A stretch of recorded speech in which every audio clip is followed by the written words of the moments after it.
Hello to the Facebook world coming through the Ideapod page. I'm delighted to be here with you. My name's Justin Brown. I'm here with Professor John Keane, one of the world's foremost authorities on democracy. He's written the book, The Life and Death of Democracy. I'm a huge fan. We're at the Australian Leadership Retreat. John, pleasure to be here with you. Great to be here, Justin. Let's talk democracy. That's right. You are the person to speak to about democracy. One of the questions that came to mind as I was listening to you speak before is China a democracy? What can Americans learn from China about democracy? There's a few big ideas out there about China being an authoritarian dictatorship and things like that, which I'm sure is true to some extent. Can you help educate our user base? And before we begin, if there are any questions, please throw them in the comments and we will address them towards the end. Hit the like button, the love heart button if you like what John's saying. If you're angry by anything, hit the angry button and we'll see that coming through. And John, please take it away. Not too much anger, not yet. Well, you're right, Justin. The orthodox view, the standard view among journalists and politicians throughout the West is that China is an authoritarian system. Right. And it's described in that way because it's said that there are no free and fair elections. And if the guts of democracy is periodic elections, then by definition China isn't a democracy, it's something else. And it's Sam Huntington's term, authoritarianism, which is usually used to describe it. I think it's mistaken. Really? I do. Okay.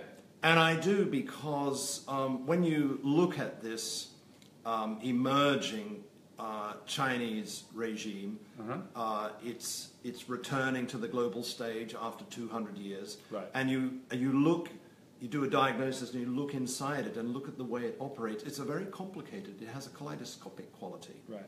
And one of the things that's very striking, I think, is that it has some democratic qualities to it.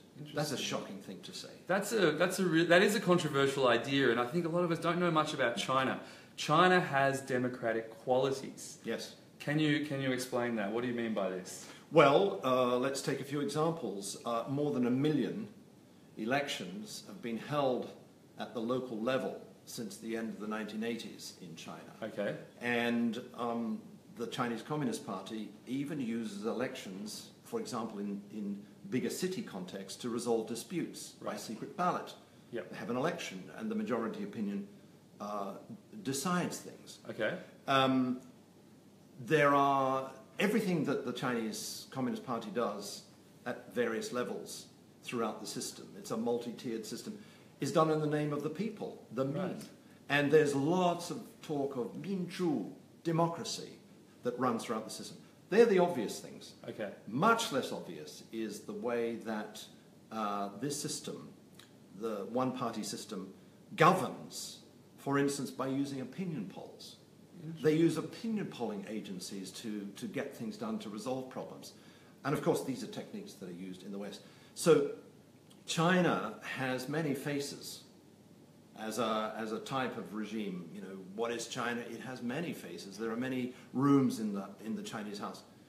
But one of them, and very important and not to be underestimated, are these locally made democratic qualities. Okay. That's all very interesting to me. For me, democracy is about, you can look at the extent to which people's ideas can actually be implemented in terms of governance. So is this the case that this is occurring at a local level? So there's a lot of democracy in China, but in terms of the big picture, the government, the Chinese Communist Party being in power, that of course is not a democracy as we would conventionally understand the term. Correct. Is it the case that this is a way of managing the population and understanding opinion better and better to keep people on side? Or is it a genuine case where the people are managing the means of perhaps production, governance in their local area? Like, to what extent is this democracy as we understand it? It's a form of simulated democracy. It's more the former. That is, yes, it's a system of one-party rule, and it is a system in which there is a huge gap and developing gap between rich and poor. And yes, there are those moments where people are carted away. They are disappeared. Yeah. And yes, it's a system, Xinjiang, for example, or Tibet, where there's been a military crackdown. Yeah. This is the dark side of the Chinese polity, and yet, for 3 decades, the party has tried to become a learning party, to learn how to govern better, to win consent. And if you don't believe a word of what I'm saying here, pay attention to the opinion polls, which are statistically reliable. Around 90% of Chinese people think that what Xi Jinping is currently doing to remove corruption from the system is a good thing. That's more than 80% think that they live in a democracy. Are they just hoodwinked? Are Chinese citizens idiots? I think not. Are they victims of propaganda? No. It's that you have to understand that there are many millions of Chinese citizens who feel that this one-party system has no alternative, and actually that this party is doing a reasonably good job, and certainly life is better than it was for their parents and grandparents. This all has to be understood, and it follows from this that the news is not good for Americans and Europeans and Australians and others, that we have an exclusive monopoly on democracy and they don't, because you have to explain why it is that many millions of Chinese people actually feel as though they live, and they say they live in a democracy. I mean, this is an incredible idea here for me. So I've been living in Los Angeles the last couple of years, and I was there for the election of Donald Trump. And it seems to me that there is so much faith in American democracy among the population. Like, that is the big idea. We live in a democracy. And yet, people are so frustrated with the outcome of that election. And then people for a long time have been questioning democracy, that really, is democracy there for the people, or is it there for maybe the elite to control what goes on in society? Can you compare the two in terms of the people's feelings of legitimacy with their government? What's your reaction to that? You could say that American democracy is developing Chinese characteristics.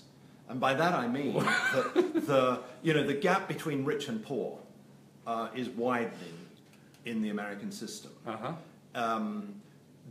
There are patterns of deregistration of voters. In many states you have to have a driver's license to vote. 11% of Americans don't have a driver's license, and they're predominantly black and Latino. So this, reduction of the rights to vote. Then there are things in the American system, big money counts, as it does in China.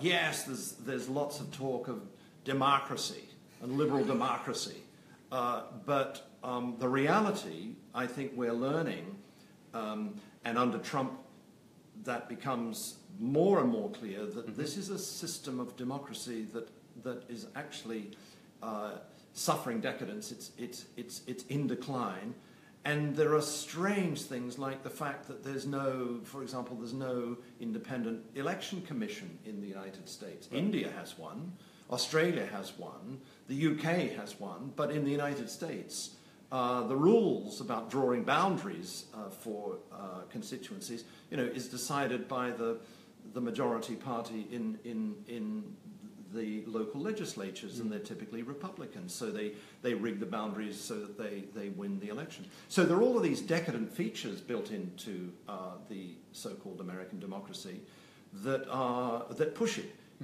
in the direction of China.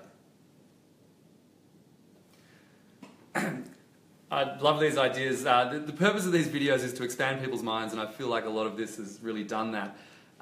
Please come to ideapod.com and continue the conversation on democracy. There's a lot of ideas there already. Final question, John. In your book, the title is, this is I think from 10 years ago, The Life and Death of Democracy. Yeah. The kind of magnus opus, the huge book. The Death of Democracy. Can you share the prognosis for democracy for us? We've just been speaking about it. Are we experiencing the death of democracy? I think we're in a period that is as big and as dangerous as the 1920s and 1930s. Yes, there's no Hitler on the horizon, or Mussolini, or Stalin. The opponents of democracy are different. They are people like Putin, and they are people like Orban in Hungary, and so on. Right. But democracy, as we've known it, power-sharing constitutional democracy, with entitlements to citizenship, this is what we mean by democracy, then it's in deepening trouble. Why? Because everywhere gap between rich and poor grows. This is not consistent with the democratic principle that people should be treated as equals and have dignity equally. This is a system of democracy. Many democracies are being poisoned by dark money. There are lots of citizens who feel excluded, young people in particular. The emergence of what's called a precariat, the gig economy, where there are no future securities about welfare, pensions, and so on. I mean, these patterns of inequality and these patterns of disaffection are producing backlashes, and the front runner at the moment is populism. It's Trump, it's Marine Le Pen, it's Nigel Farage, it's Thaksin in Thailand. I mean, there are growing numbers of these populists. Beppe Grillo in Italy, the Five-Star Movement. And all of them are symptoms of this deepening crisis, I would say, of democracy. All of them, of course, say that they're Democrats and that they love the people, but all of them have these oligarchic, bullish, bullying qualities about them. And if we don't watch out, this populism can actually badly damage and even destroy democracy. And that last happened in the 1920s and the 1930s. Well, that's how's that for a dark note to end a bright morning? Well, it's important that we be honest about what's going on in the world, and that we are seeing the rise of populism, and that has had destructive impacts in our history, which is what you know so very well. John, for our viewers, if they wanted to find out more about you, where would they go? How would they find you? You could go to my webpage, which is John Keane, Keane, and there's a whole load of stuff: books, videos, field notes, some short stories, essays, and so on. And please do visit. Amazing. Thanks so much for joining us, John. My pleasure. Thank you, everyone, for joining us as well. We do have a couple of comments here which have been very insightful. Boone mentioned that really, democracy is more about profit over the people. Gavin Scott's saying that democracy is really a fallacy. If you don't agree with this, with what so-called leaders say, you are branded a traitor or a conspiracy nut. Massive problem. Lots of conversations to have. Come to ideapod.com, continue the conversation. Go to John Keane's website, check out his books and articles. I've been reading them for over 10 years, and I think they're really amazing. Thanks for being with us, everyone. My pleasure.